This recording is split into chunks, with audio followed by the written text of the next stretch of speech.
Sir प्रभु ने दिया है। आज धन्यवाद देते हैं पासवान और आप सबका कि आज कलाम परमेश्वर का जो वचन है आपके सामने यहाँ पर पेश कर सकूं।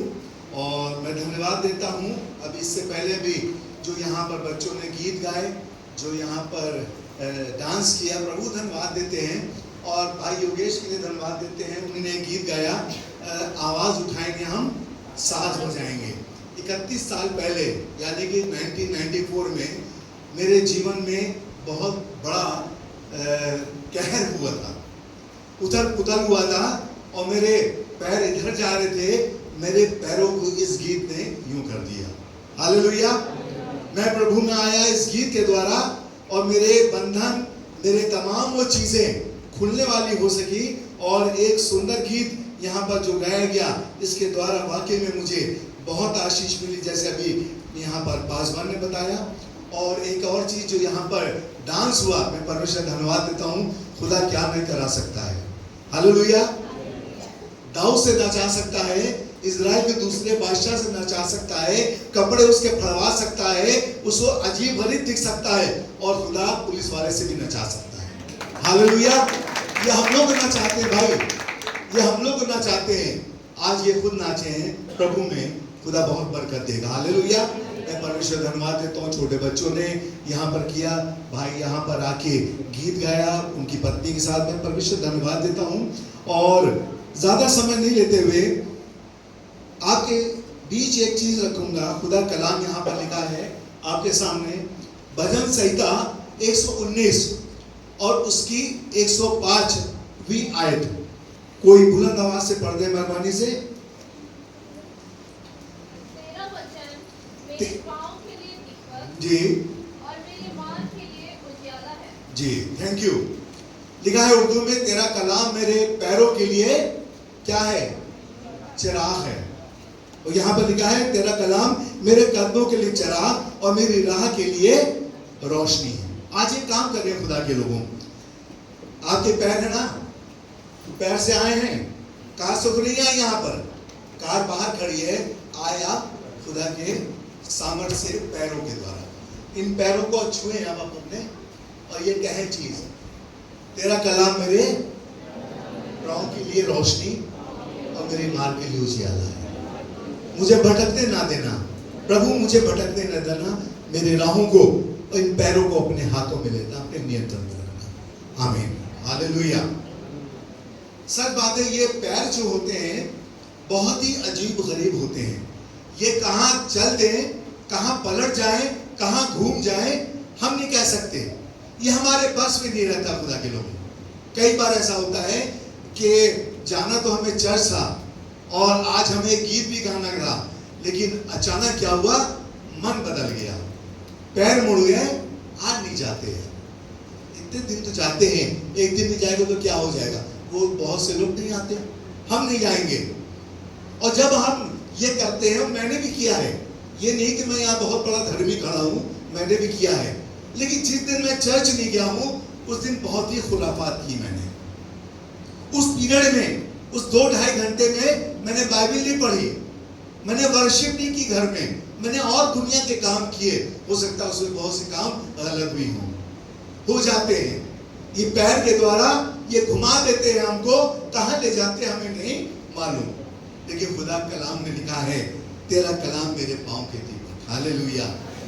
ये सब कुछ है खुदा के लोगों, इसी में सवाल है, इसी में जवाब भी है, इसके अलावा कहीं नहीं है। दुनिया घुमाइए, बहुत बुद्धिमान लोगों से आप मिल लीजिए, बहुत बड़ी बड़ी बातें आपको बताएंगे, लेकिन जो सीधी सी बात, एक नॉर्मल बात है कि तू तौबा कर, तू पश्चाताप कर, ये कहीं आपको नहीं बताएगा कोई।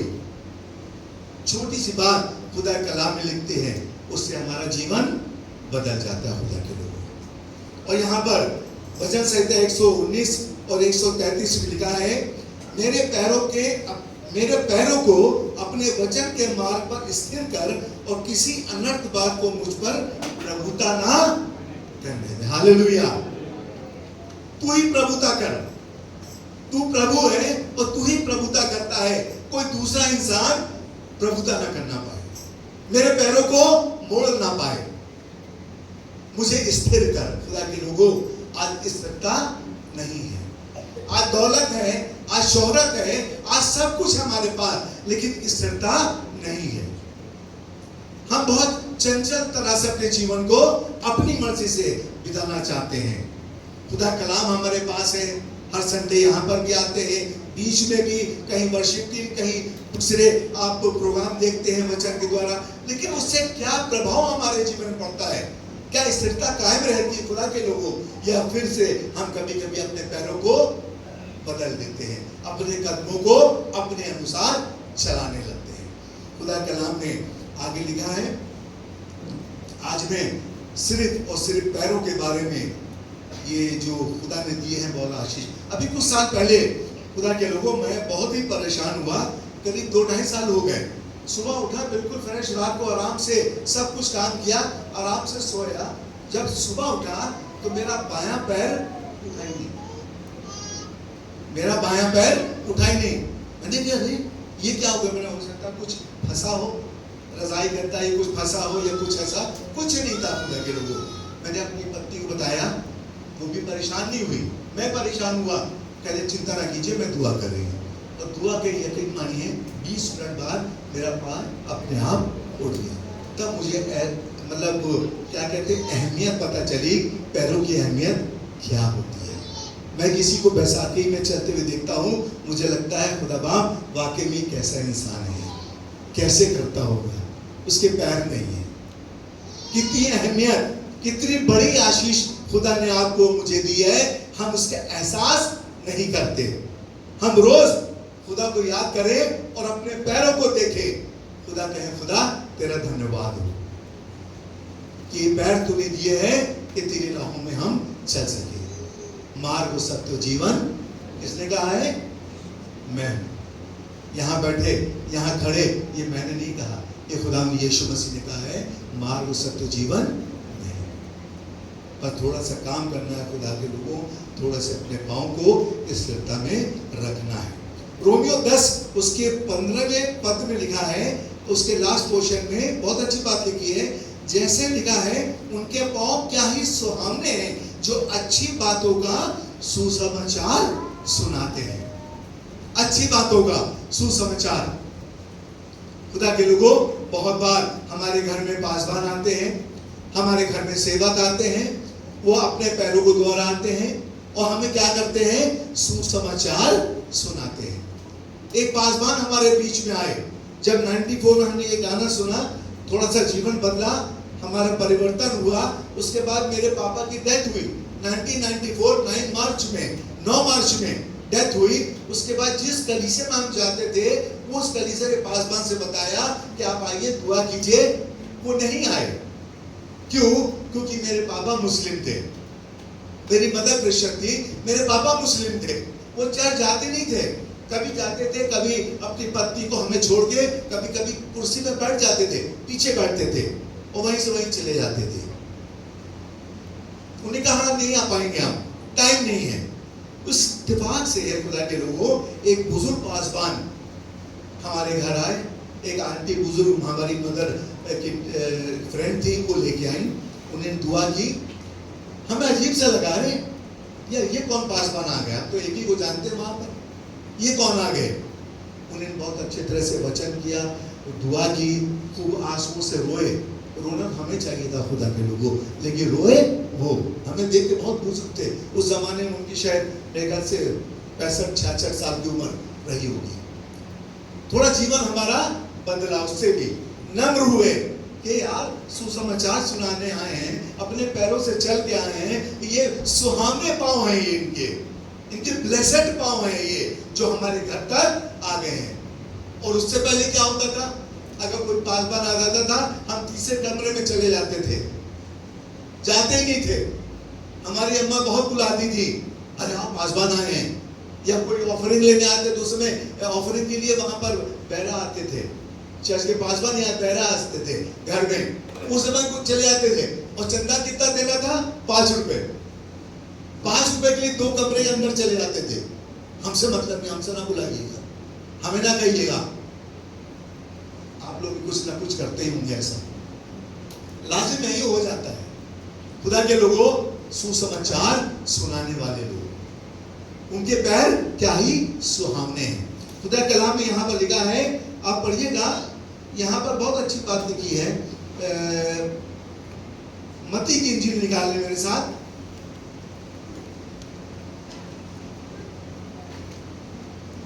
मत्ती की इंजील और उसका 10वां अध्याय। मत्ती 10, 12 से 15 कोई पढ़ते जल्दी से। घर में प्रवेश करते हुए उसको आशीष देना। जी ये सुनिए, बहुत ध्यान से सुनिएगा। घर में प्रवेश करते हुए उसको आशीष देना। जो सेवा के लिए कह रहा है यीशु मसीह जी। यदि उस घर के लोग योग्य होंगे जी तो तुम्हारा कल्याण उन पर पहुंचेगा। हालेलुया। अगर योग होंगे, मैं अयोग्य था, मैं अंदर चला गया था ना, मैं योग्य नहीं था, लेकिन क्या हुआ, वो फालतू नहीं जाएगा, बेकार नहीं गया। जी आगे बढ़ दीजिए। यदि वे योग्य ना हो जी तुम्हारा कल्याण तुम्हारे पास लौट आएगा। Praise the Lord.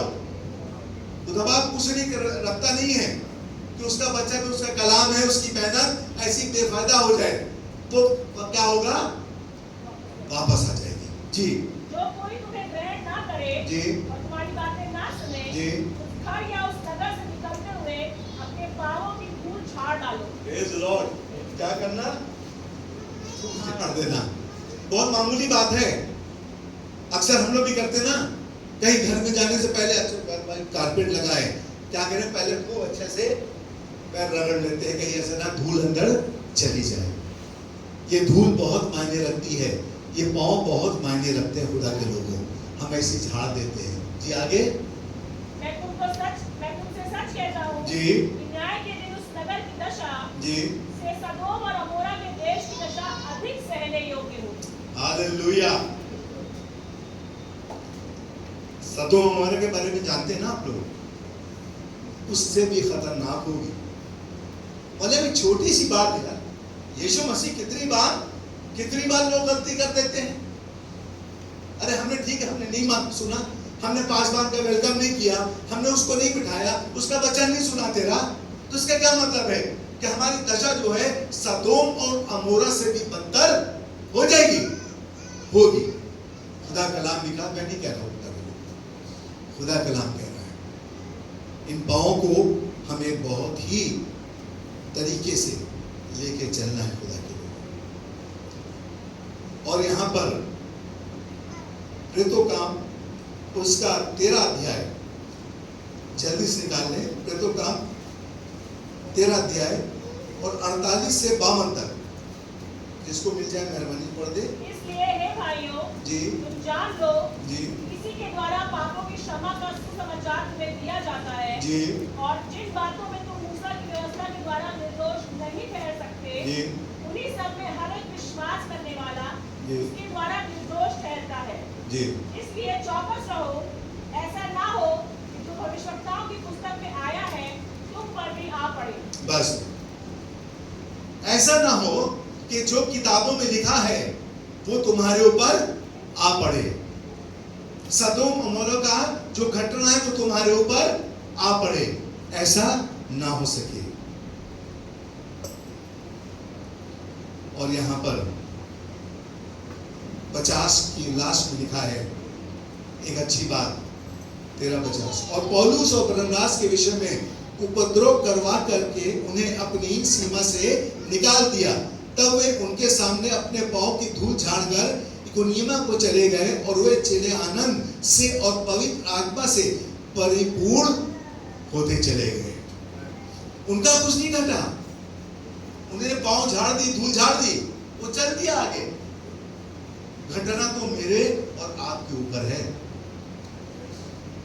उनको तो आशीष मिल गई, वो पवित्र आत्मा से और भर गए और सामर्थ्य से भर गए। क्यों? क्योंकि उन्होंने अपना काम पूरा कर दिया, उन्हें काम बीज डाल दिया। अब आगे काम मेरा और आपका, मेरा और आपका, सिर्फ मेरा और आपका, खुदा के लोग, इसमें और कोई तीसरा नहीं।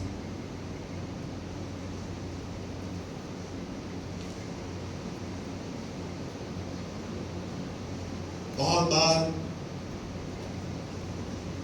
हम एक विचार करते हैं, हम कैसे करें प्रभु, और यहाँ पर जब हम अपने पैरों को, अपने कदमों को अपने बस में नहीं कर पाते हैं तो बहुत ही गलत काम हमारे जीवनों में हो जाता है।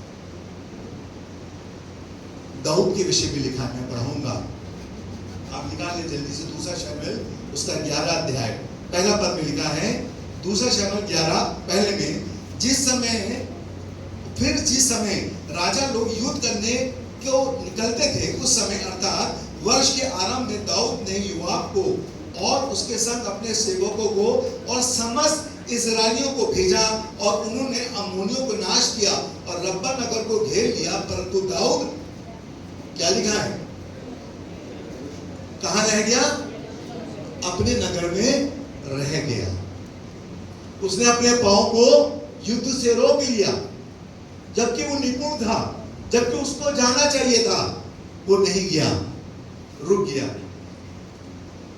लेकिन युद्ध में नहीं गया, लेकिन उसके पैर कहां मुड़ गए? अपने घर की छत पे चला गया। छत पे चला गया और वहां पर एक स्त्री को देखा, उससे व्यभिचार हुआ, गलत काम हुआ, गुनाह में पड़ा। और एक गुनाह नहीं बल्कि आगे और बढ़ता चला गया। खुदा के लोगों, उसके पति हित्तियों को, बेर्शेबा की बात बता रहा हूं, उसकी पत्नी को उसने अपना कर लिया। उसके पति हित्तियों को फौज में सबसे आगे कहकर भेज दिया कि जहां जबरदस्त युद्ध होता है वो मरवा दिया, उसको मरवा दिया। अब देखिए, छोटी सी बात, अगर युद्ध में चला जाता, अगर कलीसिया में चला जाता तो बरकत ही मिलती, लेकिन रुक गया। लेकिन क्या काम हुआ? थोड़ा सा घूम गया, सीढ़ी पे चढ़कर ऊपर चला गया और गुनाह पे गुनाह होता चला गया। हालेलुया। बहुत बार हम करते हैं, खुदावन मैं करता हूं, मैं कह सकता हूं। कई बार समय हमें भवन में रहना है, उस समय हम नहीं रह पाते खुदा के लोग। और यहां पर यशायाह 66 पहले में लिखा है, यहोवा यूं कहता है, आकाश मेरा सिंहासन और पृथ्वी मेरे चरणों की चौकी है। हालेलुया। ये बहुत ही छोटा सा एक सेंटेंस है, लेकिन हमारे जीवनों में बहुत अहमियत रखता है। क्या लिखा है? यहोवा यूं कहता है, आकाश मेरा सिंहासन और पृथ्वी मेरे चरणों की चौकी है। आइए थोड़ी देर के लिए एक परिवार से मिलवाऊंगा, बहुत ही अच्छा परिवार, बहुत ही बेहतरीन, उसके द्वारा आपको आशीष मिलेगी। आपने रूत की पुस्तक पढ़ी है, रूत पहला अध्याय आप निकाल लें, वहां पर लिखा है, पहले अध्याय में मैं पढ़ूंगा, मैं शॉर्ट करके। वहां पर यहूदा के बैतलहम निवासी एलीमेलेक के अपनी ही पत्नी नाओमी और 2 बेटे महलोन और किल्योन बैतलहम से निकलकर मोआब देश चले गए, क्योंकि यहूदा देश में अकाल पड़ता। ये उसकी कहानी है नाओमी की। बैतलहम वासी है, नाओमी उसका पति है, उसके 2 बेटे हैं, नाम बताया। वो चल दी वहां से, क्योंकि वहां पर उस देश में अकाल पड़ा था। उनके पैर वहां से घूम गए और निकल आए। और लिखा है, अकाल के साथ साथ नाओमी का पति भी साथ चला, लेकिन अचानक क्या हुआ? वो मर गया। अब आप सुनिएगा कि कैसी घटनाएं होती हैं। खुदा कहां से कहां मोड़ देता है कि उस देश में अच्छा खासा उनका काम चलता था, अच्छा खासा सब कुछ होता था। 2 बेटे थे, गर्व की बात है, 2 लड़के हमारे।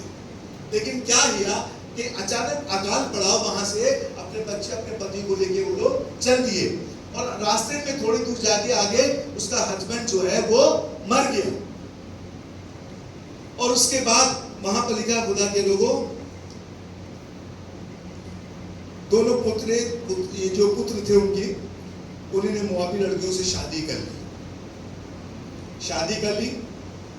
एक का नाम ओबरा, एक का नाम रूत, 2 बहुएं। और त्योहार से क्या हुआ कि वो दोनों लड़के भी खत्म हो गए, सोने पे सुहागा।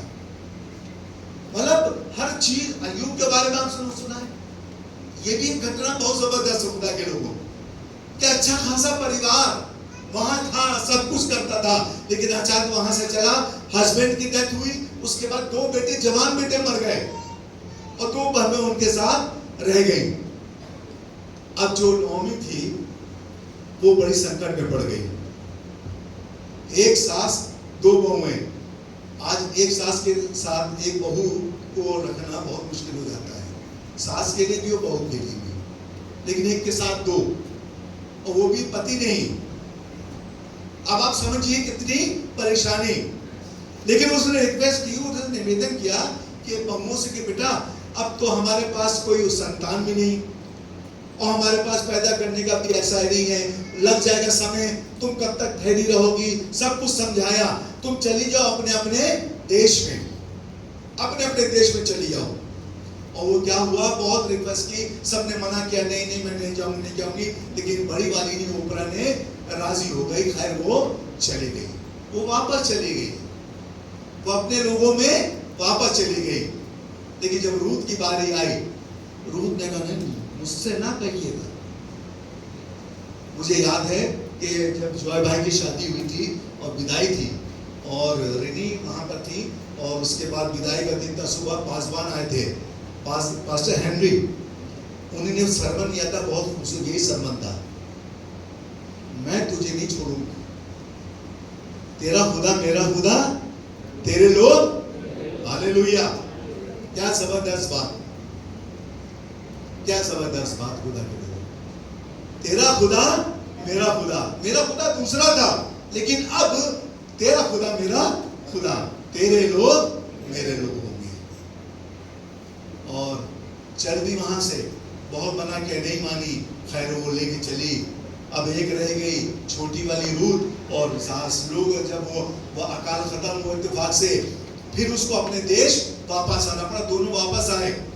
तो सब लोगों ने मिला, सब नौमी से कहा, उसने कहा नौमी ना कहो बल्कि हमें मारा कहो, मतलब दुखी थी, दुखी थी। खुदा के लोगों, आगे मैं बताऊंगा क्या हुआ। और जब वहां पर 3 अध्याय में 1 से 5 में, वहां पर कई चीजें ऐसी मैं बताऊंगा। वहां पर नौमी क्या कर रही है, अपनी बहू से, जो कुटुंबियों थे, जो कुटुंब के लोग थे, जो उसके वंश के लोग थे, उससे रिश्ता बनाने की बात कर रही है। चल के तो गई थी, लेकिन वहां से ऐसे ही आ गई। लेकिन उसके बाद वो क्या कह रही है कि वो रिश्ता बनाने की बात अपनी बेटी से, अपनी बहू से वो कर रही है। और वहां पर खुदा के लोगों, आप पढ़िएगा, बहुत अच्छा लगेगा।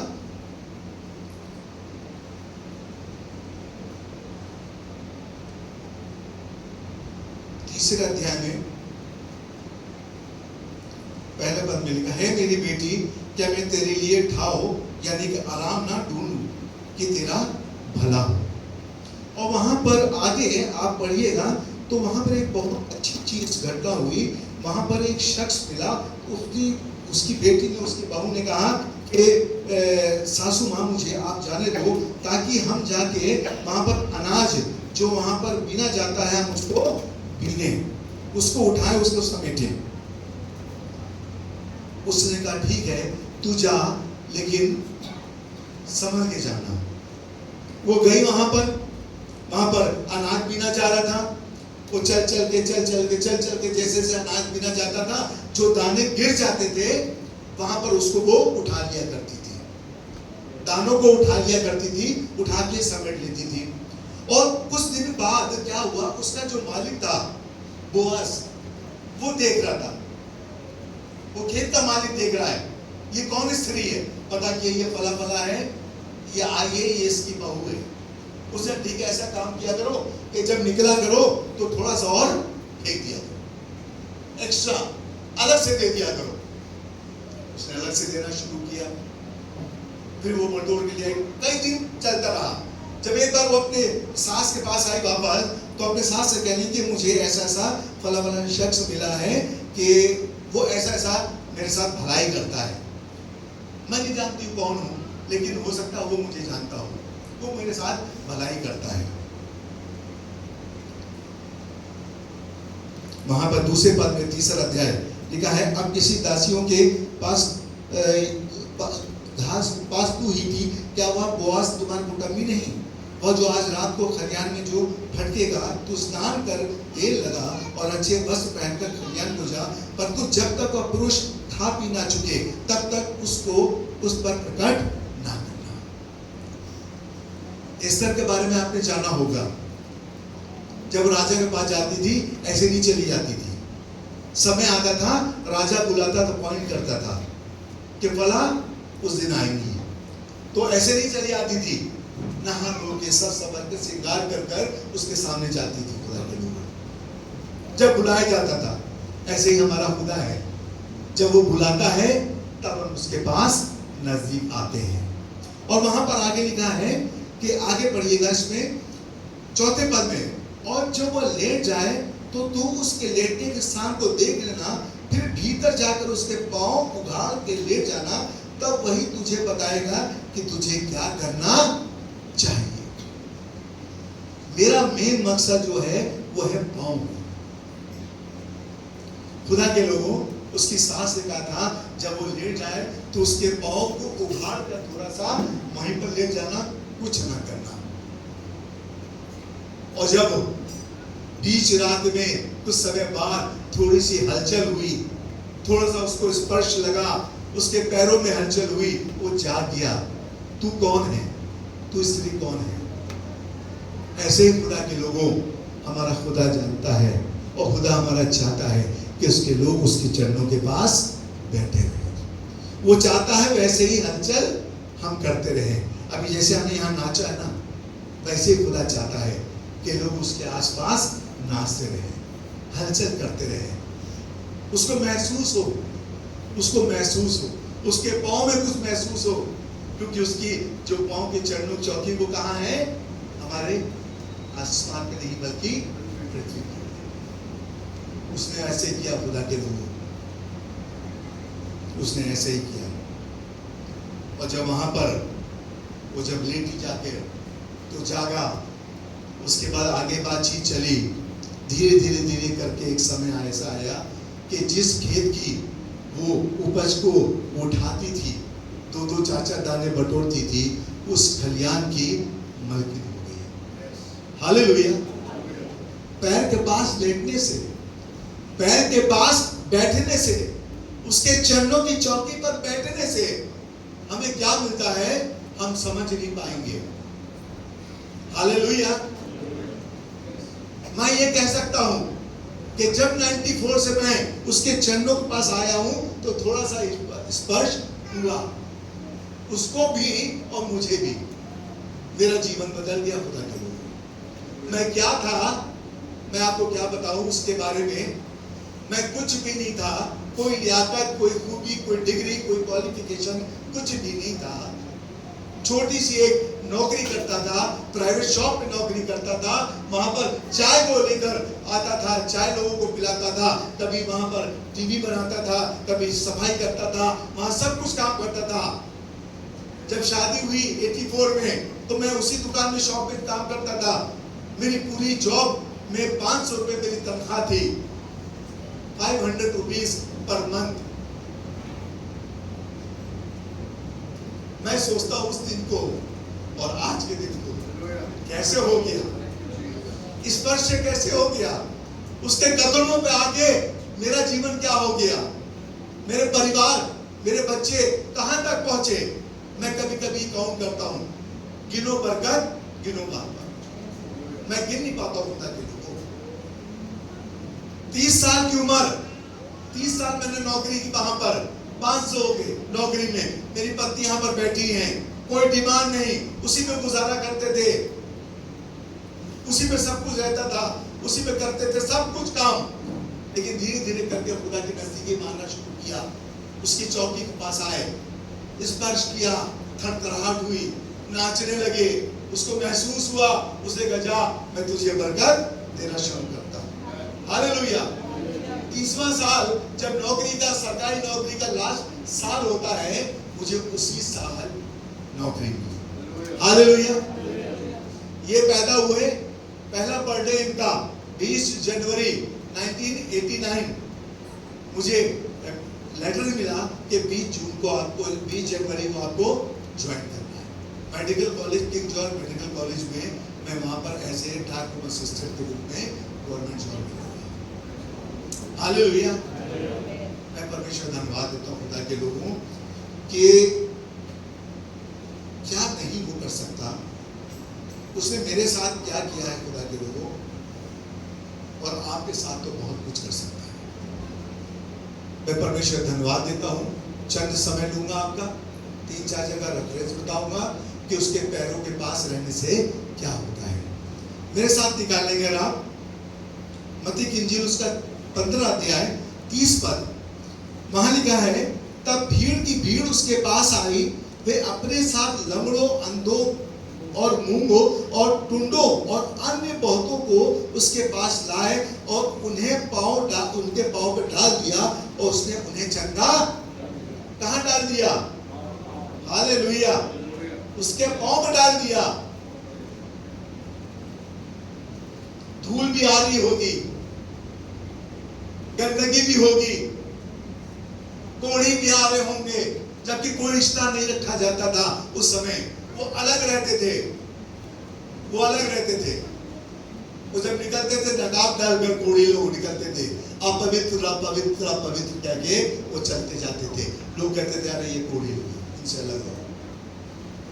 कि कोढ़ियों को उसके चरणों पे ले आए और उसने उन्हें क्या किया? चंगा कर दिया। हालेलुया। लूका के इंजील 8वां अध्याय 41 पद में लिखा है कि यार अराधना का सरदार था, उसके पांव पर गिरकर अपनी 12 वर्ष की इकलौती बेटी के लिए दुआ करने लगा। हे प्रभु यीशु, मुझ पे दया कर, मेरी जवान बेटी 12 साल की मर रही है, उसको जाके जीवित कर दे, उसको चल के जीवित कर दे। कहां पर आए वो? चरणों पर। कुछ हुआ, हलचल हुई, यीशु को कुछ हलचल हुई। जैसे वो 12 साल की स्त्री है, हाँ मुझे लगा मेरे अंदर से सामर्थ निकली है। हालेलुया। हलचल हुई और वो बेटी जिंदा, यार की बेटी जिंदा हो गई। हालेलुया।